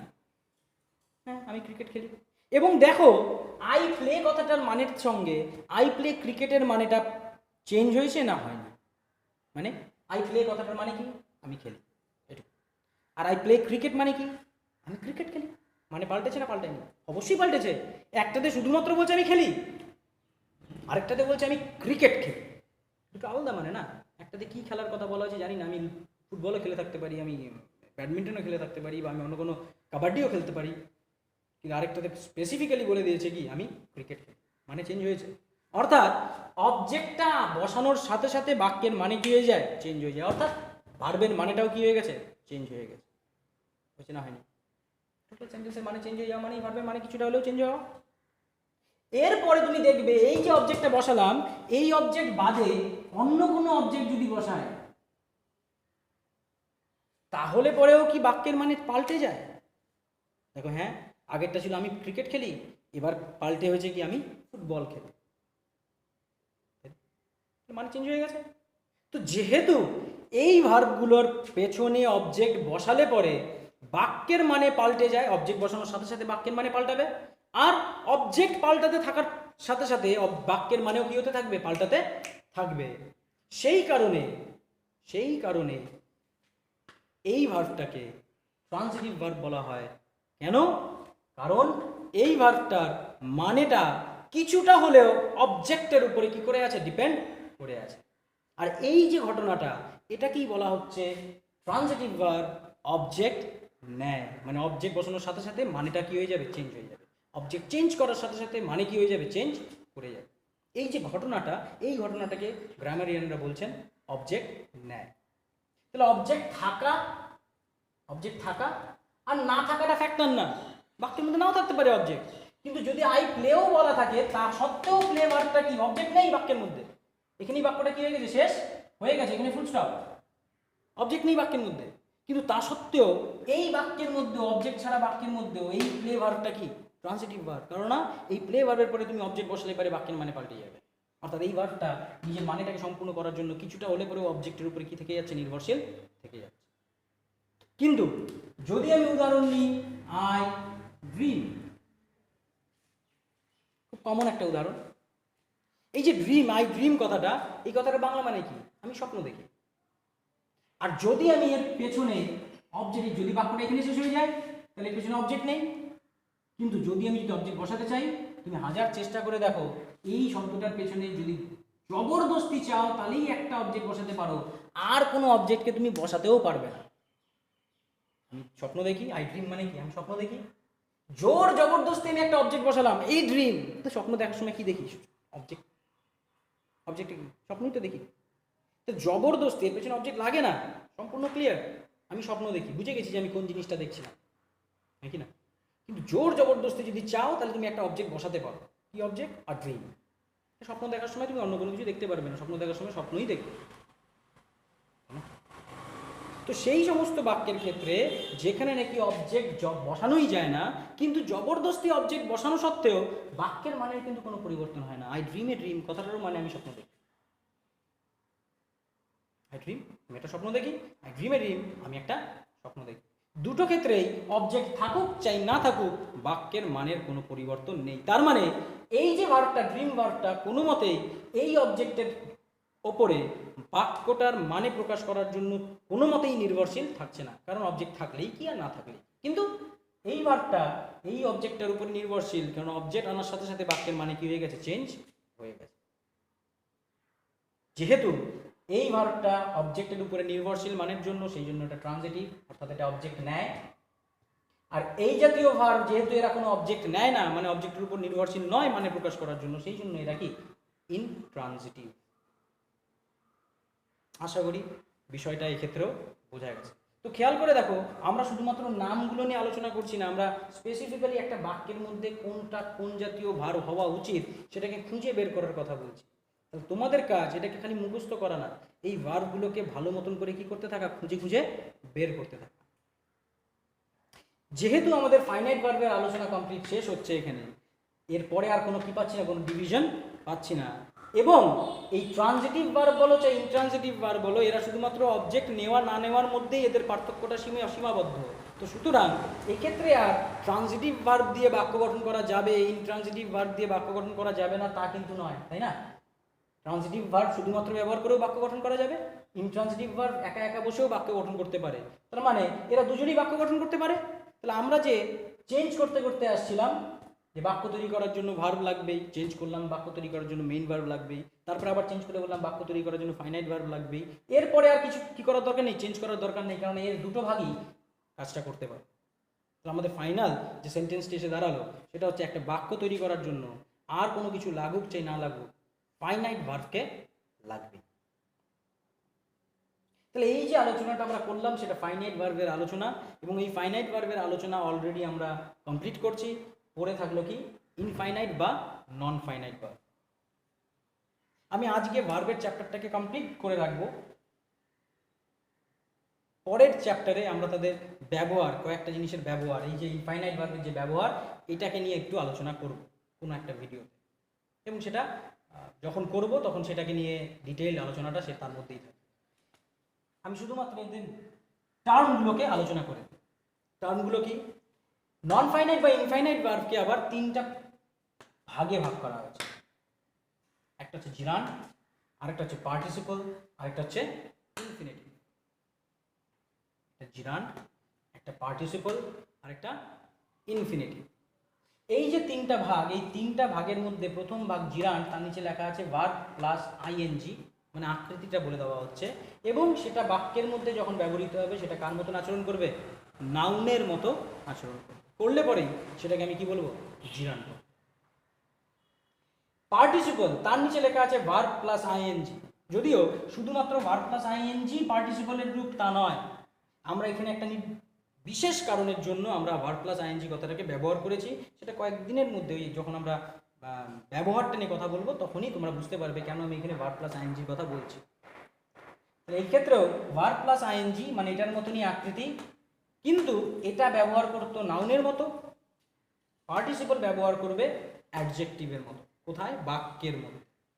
বাক্যের মধ্যে ভার্ব প্লাস আইএনজি যদি নাউনের মতন আচরণ করে তাহলে সেটা জিরান্ড, আর বাক্যের মধ্যে ভার্ব প্লাস আইএনজি যদি অ্যাডজেক্টিভের মতন আচরণ করে তাহলে করে সেটা পার্টিসিপল। বোঝা যায়?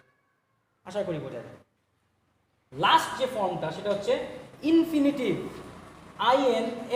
INFINITIVE, ইনফিনিটিভ, এবং তার নিচে লিখে দেওয়া আছে টু প্লাস ভার্বের অরিজিনাল ফর্ম। অর্থাৎ বাক্যের মধ্যে আমি একটা নির্দিষ্ট স্ট্রাকচার দেখতে পারবো, সেই স্ট্রাকচারটা হচ্ছে বাক্যের মধ্যে একটা টু বসে থাকবে, তারপরে যে কোনো একটা ভার্বের অরিজিনাল ফর্ম বসবে, অন্য কোনো ফর্ম না, present, past, past participle, present participle না, কোন ফর্ম, অরিজিনাল ফর্ম বসে থাকবে। জেনারেলি আমরা অনেক সময় মনে করি টু এর পরে ভার্বের প্রেজেন্ট ফর্ম বসে না, আসলে প্রেজেন্ট ফর্ম বসে না, সেখানে টু এর পরে ভার্বের অরিজিনাল ফর্ম বসে। ঠিক আছে। আর এখানে যে ব্যবহৃত যে টুটা, এটাকেও প্রিপোজিশন হিসেবে বিচার করা উচিত নয়, বা উচিত নয় কি কোনো মতেই করতে পারো না, কারণ এখানে টুটা কোনো প্রিপোজিশন হিসেবে বসেনি। কারণ প্রিপোজিশন নিয়ে আলোচনা করার সময় কারণটা বলবো। এক্ষেত্রে টু প্লাস ভার্বের অরিজিনাল ফর্ম বলতে কি বোঝানো হচ্ছে, একটা নির্দিষ্ট ভার্বের ফর্ম বোঝানো হচ্ছে। মানে শুধুমাত্র এটুকুই ভার্ব না, অরিজিনাল ফর্মটাই ভার্ব না, টু তার সঙ্গে অরিজিনাল ফর্মটাই দুটো মিলে কি তৈরি করেছে, ভার্বটাকে তৈরি করেছে। তাহলে টু এখানে প্রিপোজিশন না, এটা একটা ভার্বের অংশ, ভার্বের গঠনের অংশ। তাহলে আমাদের কাছে ইনফাইনাইট ভার্বের তিনটা প্রকার পাওয়া গেল, বা আমরা পেলাম জিরান্ড, পার্টিসিপল আর ইনফিনিটিভ। একটা ব্যবহার করবে নাউনের মতো, একটা ব্যবহার করবে অ্যাডজেক্টিভের মতো, আরেকটার তো আকৃতি আলাদা, তাকে দেখেই আমি কি করতে পারবো, চিনতে পারবো। তাহলে এদেরকে যদি আমাকে বাক্যের মধ্যে থেকে চিনতে হয়, ইনফিনিটিভকে চেনাটা প্রবলেমেটিক না, কারণ টু এর পরে ভার্বের অরিজিনাল ফর্ম বসে থাকবে, আমি দেখেই বলবো এটা ইনফিনিটিভ, অর্থাৎ এটা ইনফাইনাইট ভার্ব। ইনফিনিটিভ অর্থাৎ এটা কি, ইনফাইনাইট ভার্ব। কিন্তু সমস্যাটা হবে যখন ভার্ব প্লাস আইএনজি স্ট্রাকচার থাকবে, থাকবে কি না, সেক্ষেত্রে আমি তাকে ফাইনাইট ভার্বের জিরান্ড না পার্টিসিপল বুঝবো কীভাবে? একটাই রাস্তা, হয় সেটা নাউনের মতন আচরণ করছে কিনা, করলে পরে জিরান্ড, আর যদি অ্যাডজেক্টিভের মতন আচরণ করে তাহলে পরে পার্টিসিপল। প্রথম প্রথম আমরা পার্টিসিপলটাকে খুব সহজে, অর্থাৎ অ্যাডজেক্টিভের মতন আচরণটাকে খুব সহজে খুঁজে বের করতে পারবো না। যে কারণে আমি আমার স্টুডেন্টদেরকে একদম প্রিলিমিনারি স্টেজে তাদেরকে আমি জানাই যে যখন তুমি জিরান্ড আর পার্টিসিপলের মধ্যে বের করতে চাচ্ছ যে এটা জিরান্ড নাকি পার্টিসিপল, প্রয়োজন পড়বে না কোনটা জিরান্ড কোনটা পার্টিসিপল। সেন্টেন্স কনস্ট্রাকশনে কেউ জিজ্ঞেস করবে না এটা জিরান্ড না পার্টিসিপল। হ্যাঁ, ইন্টারভিউতে জিজ্ঞেস করতে পারে, কেউ হয়তো নর্মালি তোমার জ্ঞান যাচাই করার জন্য জিজ্ঞেস করতে পারে। সেই সমস্ত ক্ষেত্রে তুমি যদি বের করতে চাও, খুঁজে দেখতে চাও যে এটা জিরান্ড না পার্টিসিপল, তোমার রাস্তা একটাই, তোমাকে দেখতে হবে ট্রায়াল অ্যান্ড এরর মেথডে গিয়ে যে ওটা জিরান্ড কিনা। যদি জিরান্ড হয় তো জিরান্ড, যদি জিরান্ড না হয় তাহলে পরে participle, trial and error method. তাহলে নিশ্চয়ই, তাহলে আমি আলাদা করে বার করবো না যে এটা পার্টিসিপল কিনা, আমি বের করবো ওটা জিরান্ড কিনা, একটাই জিনিস বের করবো। এবার সমস্যাটা জিরান্ড কীভাবে বের করবো? কেউ কি বলতে পারবে একটা বাক্যের মধ্যে নাউন কোথায় বুঝতে পারে? তারা উচিত, এর আগের দিনের ভিডিওতে নাউন প্রোনাউন নিয়ে আলোচনা করে আসছি, সেখানেই বলছিলাম একটা বাক্যের সেন্টেন্সে যে কথা আমরা প্রায়শই স্যার ম্যাডামদের কাছ থেকে শুনি, এসভিও, সেখানে এইগুলো সাবজেক্ট ভার্ব অবজেক্ট নয়, এটা সাবজেক্টের ঘর বোঝায়, এটা ভার্বের ঘর, এটা অবজেক্টের ঘর বোঝায়, তাই না? এবং সাবজেক্ট বা অবজেক্টের ঘরে শুধুমাত্র দুটো পার্টস অফ স্পিচই বসতে পারে, একটা হয় নাউন, না হলে পারে প্রোনাউন। মানে একটা বাক্যের হয় সাবজেক্টের ঘরে থাকবে জিরান্ড, না হলে পরে অবজেক্টের ঘরে থাকবে জিরান্ড।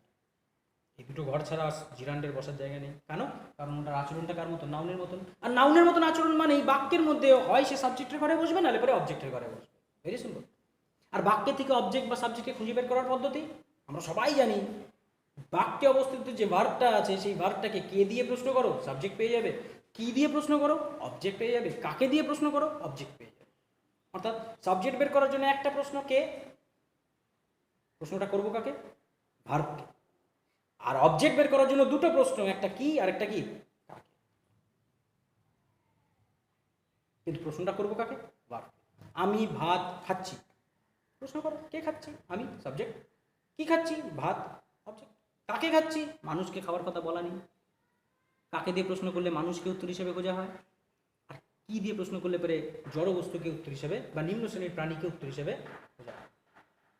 তো তুমি বাক্যের মধ্যে যদি সাবজেক্ট আর অবজেক্টকে বের করে নিতে পারো এবং দেখো যে ওই সাবজেক্টের ঘরে কে বসে আছে, ভার্ব প্লাস আইএনজি আকার বসে আছে, মানেই ওই ভার্ব প্লাস আইএনজিটা কার মতন আচরণ করছে, নাউনের মতন। আর নাউনের মতন ভার্ব প্লাস আইএনজি আচরণ করা মানে সেটা কি হয়ে যাবে, জিরান্ড। আর যদি দেখো তোমার সাবজেক্ট আর অবজেক্ট বের করার পরেও সাবজেক্টের ঘর বা অবজেক্টের ঘরেও ভার্ব প্লাস আইএনজি বসে নেই, মানে অন্য কোনো ঘরে বসে আছে, সাবজেক্ট অবজেক্ট বের করে ফেলছে, তার মানে এটা কি, নাউনের মতন কাজ করছে না। তার মানেই ওই ভার্ব প্লাস আইএনজি নিশ্চয়ই কার মতন আচরণ করছে, অ্যাডজেক্টিভের মতন। সো দেয়ারফর সেটা কি হবে, পার্টিসিপল। তাহলে আমরা অ্যাডজেক্টিভ খুঁজতে যাবো না, আমরা কি খুঁজবো, খালি নাউন, অর্থাৎ জিরান্ডকে খুঁজবো। যদি জিরান্ড না হয় তাহলে পরে কাকে বলবো, কি বলবো, পার্টিসিপল। আপাতত ফর দ্য টাইম বিং শুরুতে এই পদ্ধতিতে তোমরা বাড়িতে খুব সুন্দরভাবে প্র্যাকটিসটা চালনা করতে পারো। উদাহরণ নাও এবং খুঁজে বের করার চেষ্টা করতে থাকো। দেখো দেখতে একটা অভ্যাসে পরিণত হবে। তারপরে দেখবে অটোমেটিক্যালি তুমি বুঝে যাবে যে কোনটা অ্যাডজেক্টিভের মতন কাজ করছে, কেন অ্যাডজেক্টিভের মতন কাজ করছে। তখন গিয়ে তোমরা যদি আমাকে কেউ জিজ্ঞেস করো, আমি তোমাদেরকে আরও প্রমিনেন্টলি বোঝানোর চেষ্টা করবো কীভাবে পার্টিসিপলটাকে চেনা করবে। এই মুহূর্তে না, আমি তো চেনাবো না। আমি চেনাই না। পার্টিসিপলের মধ্যে আবার তিনটা ভাগ দেখতে পাচ্ছি, যার মধ্যে দুটো ভাগের কথা তাকেই জানি, প্রেজেন্ট পার্টিসিপল, পাস্ট পার্টিসিপল। চিনে আসছে? তাহলে ভার্ব প্লাস আইএনজি যেটা পার্টিসিপলের নিচে লেখা হয়েছে একটা নির্দিষ্ট কারণের জন্য লেখা হয়েছে, কারণটাও বলবো, একটু সবুর করতে হবে। কিন্তু এর সাথে সাথে তিনটা ভাগের কথা বলা হয়েছে, যেখানে লক্ষ্য করো প্রেজেন্ট পার্টিসিপল নিচে কোনো আকার দেওয়া নেই। কেন দেওয়া নেই? কারণ প্রেজেন্ট পার্টিসিপল আকৃতি মনে করে দেখো কোন আকার, ভার্ব প্লাস আইএনজি আকার, তাই না? মনে আছে? মিলে গেছে। পাস্ট পার্টিসিপলের ক্ষেত্রে ভার্ব প্লাস আইএনজি আকার না, পাস্ট পার্টিসিপল আমরা জানি, আমরা অলরেডি মুখস্থ করে আছি, মানে সেই শব্দগুলো কার মতন কাজ করবে? পার্টিসিপলের মতন কাজ করবে, এবং বাক্যের মধ্যে কি হিসেবে কাজ করবে? ফাইনাইট, ইনফাইনাইট ভার্ব বা নন ফাইনাইট ভার্ব হিসেবে কাজ করবে। আশা করি বোঝা যায়। যেহেতু এটা পাস্ট পার্টিসিপলের অংশ এবং এটা নন ফাইনাইট ভার্বের অংশ, তার মানে এই পাস্ট পার্টিসিপলের যে ফর্মটা, ওই ফর্মটা কিন্তু ইনফাইনাইট ভার্বের ফর্ম। প্রেজেন্ট পার্টিসিপলের যে ফর্মটা, সেই ফর্মটা কিন্তু ইনফাইনাইট ভার্বের ফর্ম। ঠিক আছে?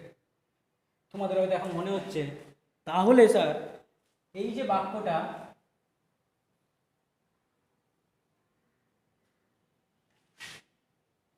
I am eating rice, I have eaten rice, এই যে দুটো বাক্য আমরা প্রেজেন্ট কন্টিনিউয়াস টেন্স আর past continuous tense, past present continuous tense আর প্রেজেন্ট পারফেক্ট টেন্স, বা past continuous, past perfect, perfect continuous tense, তিনটা পারফেক্ট কন্টিনিউয়াস টেন্স, ফিউচারের ক্ষেত্রেও কন্টিনিউয়াস, পারফেক্ট, পারফেক্ট কন্টিনিউয়াস, এই যে ফর্মগুলো, স্ট্রাকচারগুলো, এখানে তো আমরা প্রেজেন্ট পার্টিসিপল ব্যবহার করি, পাস্ট পার্টিসিপল ব্যবহার করি, হ্যাঁ অবশ্যই ব্যবহার করি, ঠিক। তাহলে এটা কি ফাইনাইট ভার্ব নাকি প্রেজেন্ট পার্টিসিপল ইনফাইনাইট? তাহলে মানে এটাও কি ইনফাইনাইট ভার্ব কিনা? এই জাতীয় একটা কোয়েশ্চেন অনেক সময় আমার স্টুডেন্টরা আমাকে জিজ্ঞেস করে, এবং সেই ক্ষেত্রে তাদের কাছে জিনিসটাকে ক্লিয়ার করার জন্য বা তোমাদের কাছে জিনিসটাকে ক্লিয়ার করার জন্য আবারও বলে দিচ্ছি, আমি অভিক বাগচি, আমার বাড়ির নাম আরেকটা আছে, আমার মা আমাকে বাবাই বলে ডাকে, বা আমার বাবা আমাকে সোনাই বলে ডাকে, অনেক অনেক কিছু ডাকে, আমাকে কি ডাকে আমি বলছি না, আমি জাস্ট উদাহরণ দিচ্ছি। বাট দ্যাট ডাজেন্ট মিন যখন আমি ক্লাসরুমের ভেতরে যাব তখন কেউ আমাকে সোনাই বাবাই অভিক বলে ডাক দিবে, তাই না? কারণ at that moment I am serving the purpose of a teacher, to call me as your teacher. তো আমি তো আমার একটা নিজস্ব সত্তা আছে নাকি? তো একই তো ঘটনা, ওর তো একটা নিজস্ব সত্তা আছে নাকি? তো ও জিনিসটা কি? ও স্ট্রাকচারটা, ও ফর্মটা হচ্ছে ইনফাইনাইট ফর্ম, মানলাম, ফাইন। এর ফর্মটা হচ্ছে infinite form, present participle form is the infinite structure of the verb, that is the structure. কিন্তু এই বাক্যের মধ্যে কখনোই ইনফাইনাইট ভার্ব হিসেবে ব্যবহৃত হয়নি। এই বাক্যের মধ্যে এটা, এই বাক্যের মধ্যে সম্পূর্ণটা ফাইনাইট ভার্ব হিসেবে ব্যবহৃত হয়েছে, এই বাক্যের মধ্যে এটাও সম্পূর্ণটা ফাইনাইট ভার্ব হিসাবে ব্যবহৃত হয়েছে। তাহলে ইউজ একটা জিনিস, ব্যবহার করাটা একটা জিনিস, আর তার অস্তিত্ব রাখা, তার সত্তাটা আরেকটা জিনিস। তাহলে এ একা একা এই যে স্ট্রাকচারটা, একে যখন তুমি বাইরে বের করে নিলা বাক্যের থেকে, খালি ইটেন বললা, তোমাকে জিজ্ঞেস করলে এটা কি, কোন স্ট্রাকচার, তুমি বলতে পারো এটা নন ফাইনাইটেড স্ট্রাকচার, এটা participle, past participle, non finited বা infinited structure. But if you use it in a sentence like this, তাহলে পরে সেটা ফর্ম করে ফাইনাইট ভার্ব।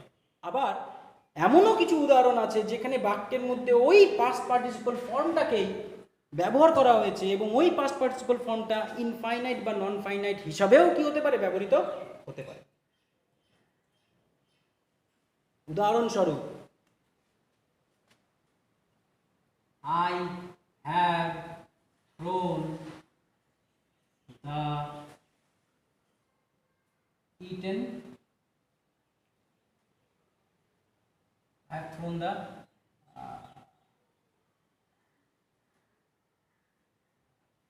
eaten দিলাম না, rotten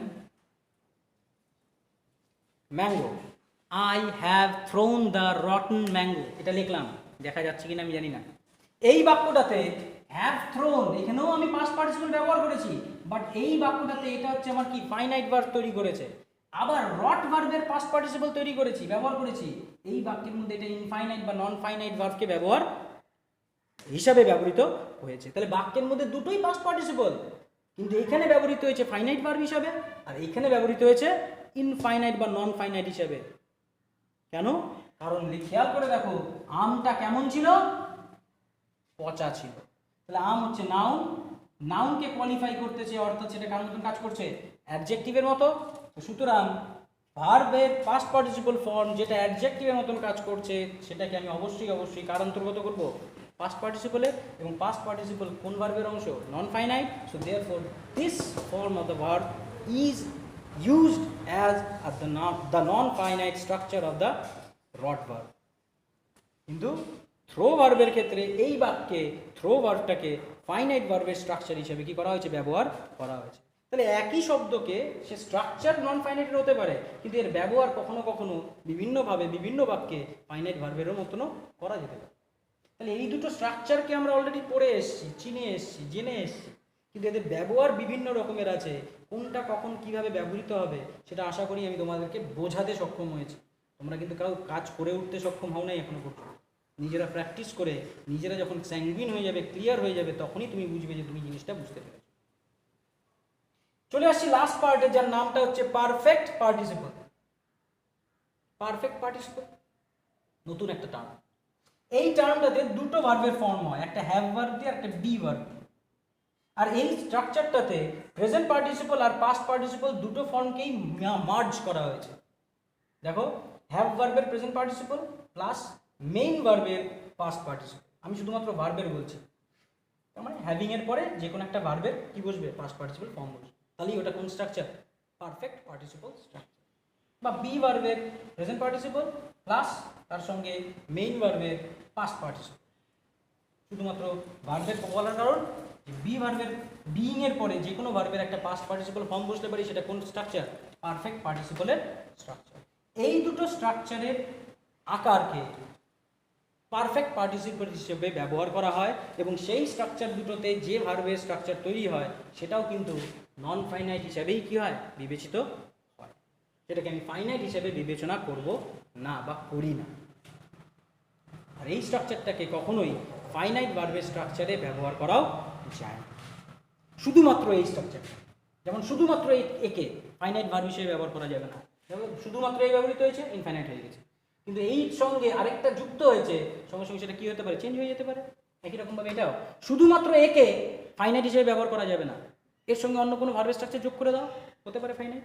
কিন্তু শুধুমাত্র এ ব্যবহার করো, ইটিং কোন একটা বাক্যের মধ্যে, dancing is a good exercise, খালি ডান্সিং বলছি, it is serving as the subject of the sentence, so therefore it is the gerund and therefore it is non-finite. তো শুধুমাত্র এই স্ট্রাকচারগুলোকে আমি নন ফাইনাইট হিসেবে ব্যবহার করতে পারবো, এবং সেই হিসাবে পারফেক্ট পার্টিসিপলের এই যে স্ট্রাকচারটা, এটা নন ফাইনাইট হিসেবে ব্যবহৃত হয়। এবং দুটো ভাগে দেওয়া আছে, দুটো স্ট্রাকচার দেওয়া আছে, এবং দুটো স্ট্রাকচারকে তোমাকে খেয়াল রাখতে হবে, একটা হ্যাভ প্লাস ভার্বের পাস্ট পার্টিসিপল আর একটা বি প্লাস ভার্বের পাস্ট পার্টিসিপল। এবার এদের ব্যবহার সম্পর্কে আমরা আরও একটা ভিডিও করে তারপরে ওটাকে পোস্ট করবো, কারণ অলরেডি 1 ঘন্টা 15 মিনিটের কাছাকাছি টাইম হয়ে গেছে। এই ভিডিওটার লেন্থ বোর লাগবে এতক্ষণ ধরে শুনতে। এটুকুই পর্যন্তই আজকের ভিডিও। এর পরের ভিডিওতে আমরা এই নন ফাইনাইট ভার্বের পার্ট নিয়ে আরেকটু ডিটেলে আলোচনা করব, আরেকটু কিছু কথা বলবো, যেটাকে আমরা বাক্যে প্রয়োগ করার জন্য ব্যবহার করব। যতদিন না সেই ভিডিওটা আসছে ততদিন পর্যন্ত যে কটা ভিডিও আপলোড করা হয়েছে সেই কটা ভিডিওকে ভালো মতন দেখো, প্র্যাকটিস করো, বোঝো, না বুঝলে জিজ্ঞেস করো, আলোচনা করো, আমাকে জিজ্ঞেস করতে পারো, বাড়িতে উপস্থিত স্যার ম্যাডাম দাদা দিদি মাসি পিসেই যেই থাকুক তাকে জিজ্ঞেস করতে পারো, যার কাছে তুমি কমফর্টেবল ফিল করো। আশা করি তারা তোমাকে বোঝাতে সব বুঝিয়ে দেবেন, এবং তারপরেও যদি কোনো কনফিউশন থাকে তুমি আমার সাথে যোগাযোগ করতেই পারো। Thank you very much. Wait for the next video. See you again there.